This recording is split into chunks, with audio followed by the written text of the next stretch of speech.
What's up, Cubers? My name's Kenneth. Today I'm going to talk about the Molecube from Recent Toys, which is the distributor for Mefferts. So it's a Mefferts puzzle.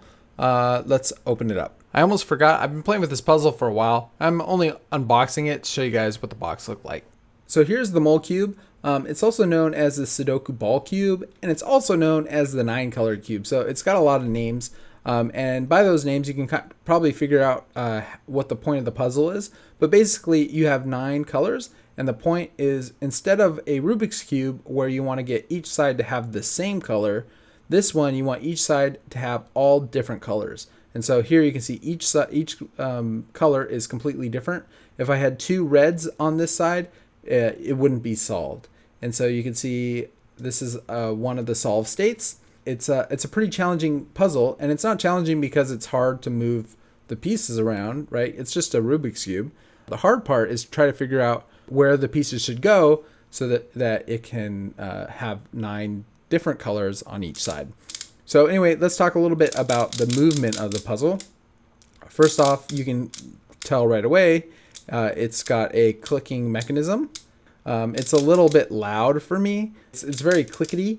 And so that's something that I'm not quite a fan of, but it is, when I hand it to people and have them play with it, they like the clickiness. It's got kind of a nice feeling to it, this clickiness. It's very similar to a Scube. Anyway, the clickiness is okay. Besides that, the turning is very good. It turns really well for like a non-speed cube type of puzzle, which is kind of nice. So it's very satisfying to play with. The pieces do pop, so you do have to be a little bit careful with that. But they don't pop that often. And when they do, it's pretty easy to correct.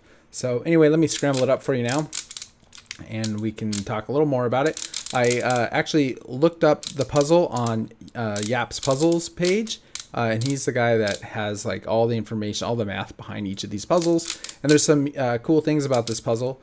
One is it doesn't have very many positions compared to a Rubik's Cube. It only has 268 billion positions. Compared to a Rubik's Cube with 43 quintillion, that's not that many. And the main reason why is obviously each piece only has a single orientation, right? If you twisted this corner, it would still just be a green corner right here. And so on a normal Rubik's Cube, if you twist a corner, it's a whole new position because there's 3 stickers and they're no longer on the side that they were on. So that makes this puzzle have far fewer number of positions to twist it in. Still plenty of positions to play with. Another interesting thing about this puzzle is, I mentioned earlier, one of the solve states, there's actually 80 solve states.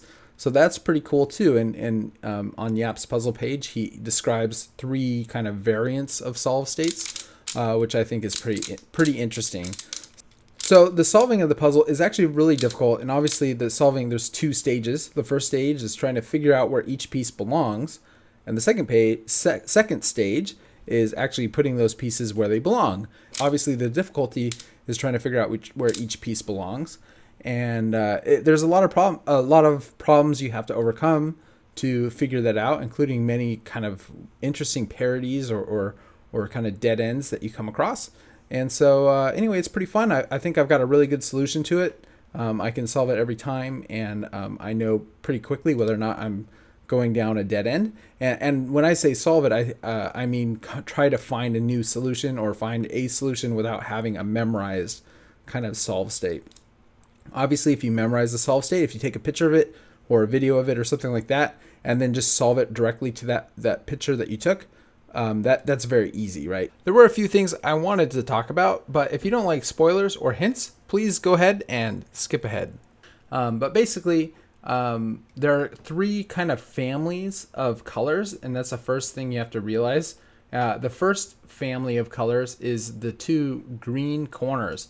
So it's the only group where there's only 2 pieces, and you can tell that they're corners, and they have to be opposite of each other, right? Because one corner will get 3 sides, and if there's 2 corners, you're going to get all 6 sides with that color.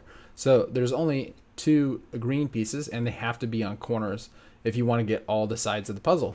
Besides that, there are then the 6 center pieces, and they all have a center, a corner, and an edge, and they all actually will line up in a plane, which is very interesting. So you can see this plane right here. Basically what I do when I have determined where I want the corner piece, I will say this light blue piece goes here. Then I will grab the opposite corner, look at where the center is, and in this plane, I'll know that the blue edge has to go here.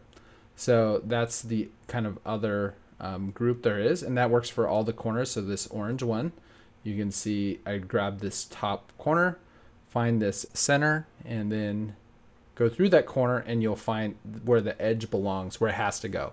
Then the third kind of family of colors is the edge only colors, and so there are two of those. There's like this red edge only right here, and then there's a purple one as well. So these purple ones are edge onlys, and there's only two of these colors types, I guess.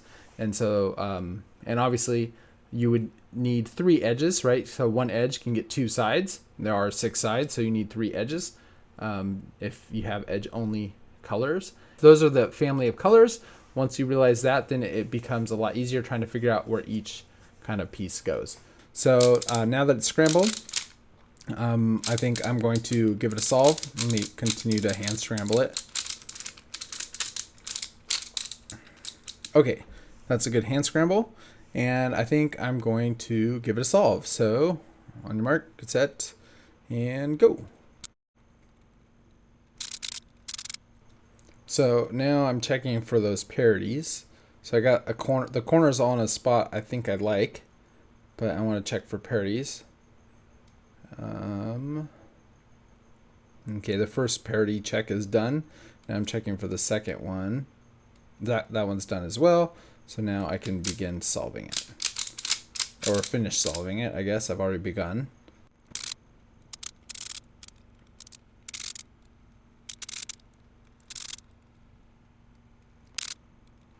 All right, I'm done. There we go.